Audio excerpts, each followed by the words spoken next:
ఈరోజు ప్రధానంగా మనం ఈ రాష్ట్రంలో ఉన్నటువంటి పొగాకు రైతులు నార్త్ లైట్ సాయిల్స్ దగ్గర నుంచి, నార్త్ బ్లాక్ సాయిల్స్ దగ్గర నుంచి south light soils, south black soils అంటే సుమారు 38,000 40,000 టన్నులలో పొగాకు పండించినటువంటి రైతులకు గిట్టుబాటు ధర కల్పించడంలో ఈ ప్రభుత్వం ఘోరంగా విఫలమైనటువంటి పరిస్థితుల్లో ఆ రైతాంగానికి మద్దతుగా వైఎస్ఆర్ కాంగ్రెస్ పార్టీ మేము అండగా ఉంటున్నాం.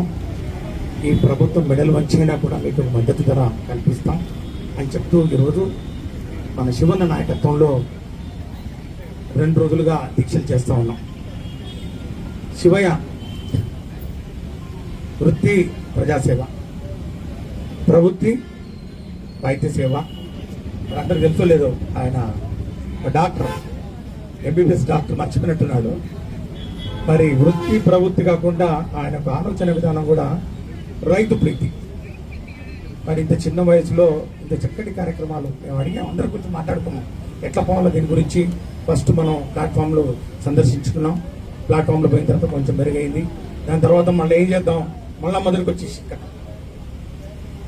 అప్పుడు దీక్షలు చేద్దాం, తర్వాత మళ్ళీ దీన్ని పైకి తీసుకెళ్దాం అనే ఒక ఆలోచన చేసినటువంటి మన జిల్లా అధ్యక్షుల వారు నిజంగా అభినందనీయుడు అని చెప్పి కూడా సందర్భంగా మేము మనం చేస్తాం. ఇక్కడ ప్రధానంగా రైతులు మనం గమనించుకోవాల్సింది గిట్టుబాటు ధర, కనీస మద్దతు ధర. గిట్టుబాటు ధర మరి కనీస మద్దతు ధర, ఈ రెండింటి మధ్యన పొగాకు రైతులు కొట్టుమిట్టాడుతూ ఉన్నారు. కనీస మద్దతు ధర ఇవ్వచ్చు కదా,